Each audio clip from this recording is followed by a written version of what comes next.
Shalom, kita wajib bersyukur karena begitu besar kasih dan penyertaan Tuhan sehingga kita masih diizinkan menjalani hidup hingga saat ini.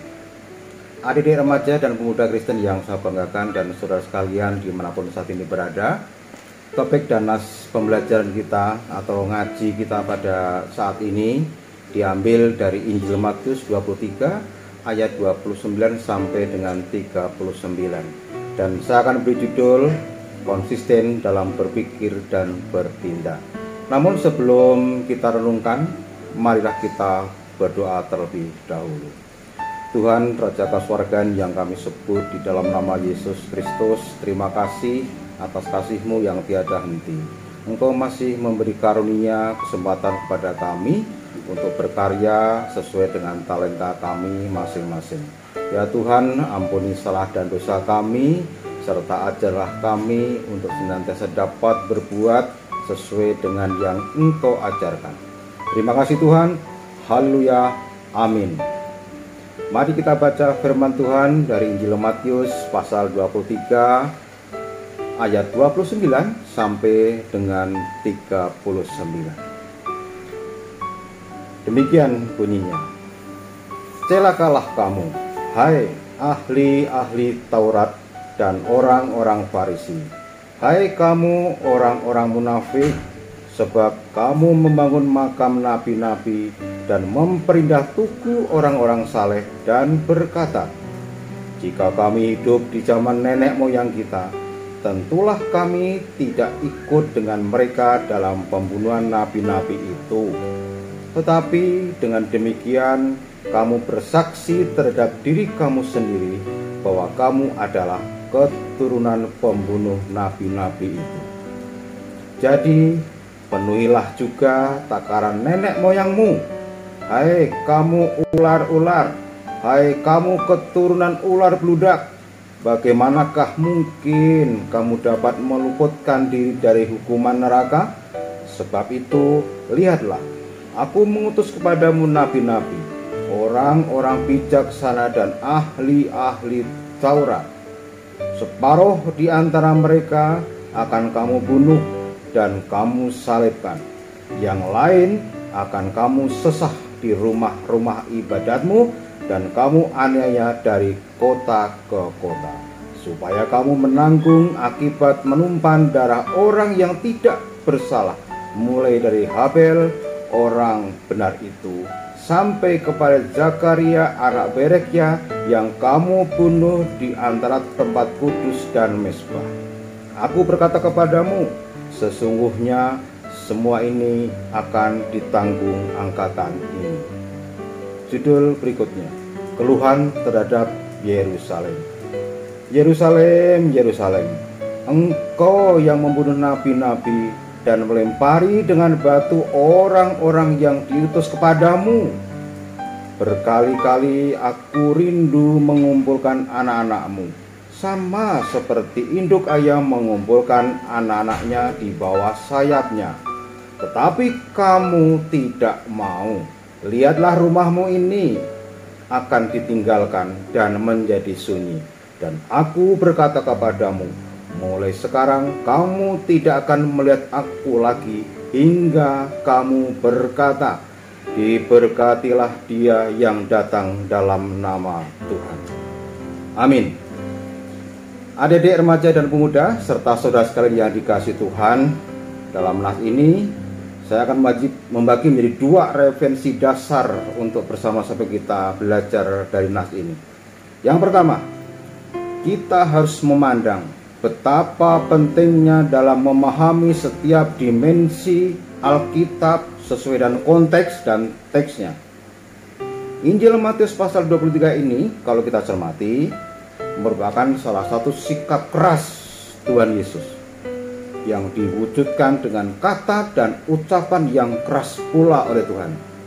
Hal demikian bukan tanpa sebab tentunya, karena pada saat itu, waktu itu, Tuhan Yesus melihat fakta di masyarakat bahwa sebagian besar dari para ahli Taurat dan orang Farisi yang sudah mengklaim komunitas memiliki kemampuan spiritual yang hebat, eksklusif, justru sering bertindak tidak sesuai dengan ketentuan hukum yang mereka ucapkan ataupun ajarkan. Kita dapat lihat inti konteks pada ayat 3. Kalau kita naik kembali ke ayat 3, boleh kita baca kembali. Intinya begini, lakukan yang diajarkan, namun jangan menuruti perbuatannya. Suatu hal yang sangat bertentangan tentunya, dan tidak akan pernah menjadi hal yang positif tentunya, karena saling berlawanan dalam diri seseorang itu. Kita juga dapat melihat dalam nas ini bahwa Yesus dengan keras menyindir melalui umpatan dengan kata-kata celakalah. Nah, dalam Matius 23 ini kita melihat kalimat celakalah ini bahkan hingga 8 kali terucap. Kita lihat dari ayat 13 sampai 29. Maka teks ini terkenal dengan istilah expose atau 8 celaka. Demikian juga di ayat 33 nas ini tertulis, hai kamu ular-ular, hai kamu keturunan ular beludak, bagaimana mungkin kamu dapat meluputkan diri dari hukuman neraka? Dapat kita bayangkan Tuhan Yesus sampai menyebut dengan sebutan ular beludak.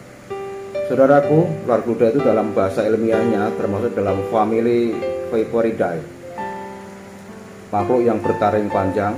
Jadi pada saat akan digunakan dia akan keluar dengan otomatis, ya kan, sebagai alat untuk menyuntikkan bisanya yang sangat mematikan. Hal ini menggambarkan betapa Tuhan sudah enak atau munyak dalam bahasa pasaran kita sehari-hari.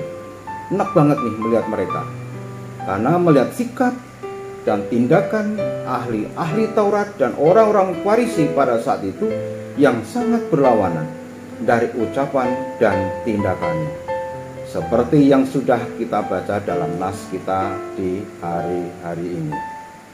Dapat pula kita baca di nas lain, bisa kita lihat di Lukas 11 37 sampai 54. Bisa kita juga baca di Markus 12 ayat 35 sampai 40 dan seterusnya. Inilah pemahaman konteks maupun teksnya, yaitu beberapa potret situasi ahli Taurat dan orang Farisi 2000 tahun yang lalu.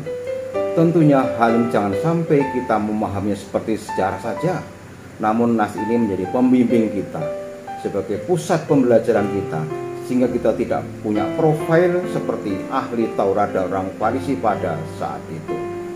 Yang kedua, bagaimana implementasinya? Apakah cocok dengan situasi kekinian atau seperti saat ini? Apakah nas dimaksud masih relevan? Tentunya jawabannya pasti relevan. Saat ini pas banget loh. Kita dapat dengan mudah melihat tokoh-tokoh yang memiliki karakter mirip dengan ahli-ahli Taurat maupun orang-orang Farisi pada saat itu. Setiap hari kita disuguhi berita tentang kemunafikan, kesombongan, keangkuhan dari tokoh masyarakat, ya, dari tokoh masyarakat, tokoh negara, yang menunjukkan karakter yang kira-kira kurang lebih sekelas dengan ahli-ahli Taurat dan orang-orang Farisi itu. Dapat kita lihat misalnya banyak tokoh-tokoh yang mengklaim dirinya hebat, jago, kuat, menguasai dan paham betul dengan hukum, namun menjadi sosok yang angkuh dan cenderung menjadi sombong, persis seperti gaya hidup ahli Taurat dan orang-orang Farisi pada zaman itu, yang tidak menunjukkan tentunya dengan nilai-nilai kasih sesuai ajaran Tuhan Yesus. Mereka hafal dan ahli, tentunya ahli hukum, ya kan, maupun aturan-aturan perundangan. Namun esoknya malah berurusan dengan aturan ataupun hukum yang mereka ucapkan atau mereka ajarkan. Ironis memang. Inilah sebagai kecil tokoh hadirnya ahli Taurat dan orang Farisi di era kekinian. Oleh sebab itu, pentingnya pemahaman dan implementasi Alkitab yang harus selaras dan konsisten dalam kehidupan kita sehari-hari, dalam bermasyarakat, dalam bergereja, berbangsa, dan bernegara. Inilah dimensi kedua yang harus kita kuatkan dan kita kembangkan dari nas kita yang kita pelajari pada saat ini. Nah, pesan saya untuk generasi muda dan tentunya kita sekalian, terus kritisi diri Anda, terus bersihkan diri Anda, dan jadikan karakter diri Anda itu keren dari dalam terlebih dahulu. Keren, jadi dari intrinsiknya dulu, keren dulu, hebatkan diri Anda dulu, barulah Anda dapat mengajarkan kepada orang lain. Sebab jika tidak demikian, artinya kita masih sama dengan ahli-ahli Taurat dan orang-orang Farisi seperti yang tertulis dalam nas kita pada saat ini. Inilah yang disebut dengan masuk pada fase keteladanan. Bukan sekedar ucapan saja, namun kita wajib melakukan ucapan dan ajarannya terlebih dahulu, seperti yang Yesus yang kita teladani. Selamat bermetamorfose menjadi lebih baik dan hijrah menjadi karakter yang meneladani Sang Yesus Kristus dalam kehidupan kita sehari-hari. Siapkan mental dan fisik Anda mulai saat ini tentunya, sebab pilihan dan keputusan ini hanya ada pada diri Anda secara pribadi. Tuhan Yesus memberkati kita sekalian. Shalom. Amin.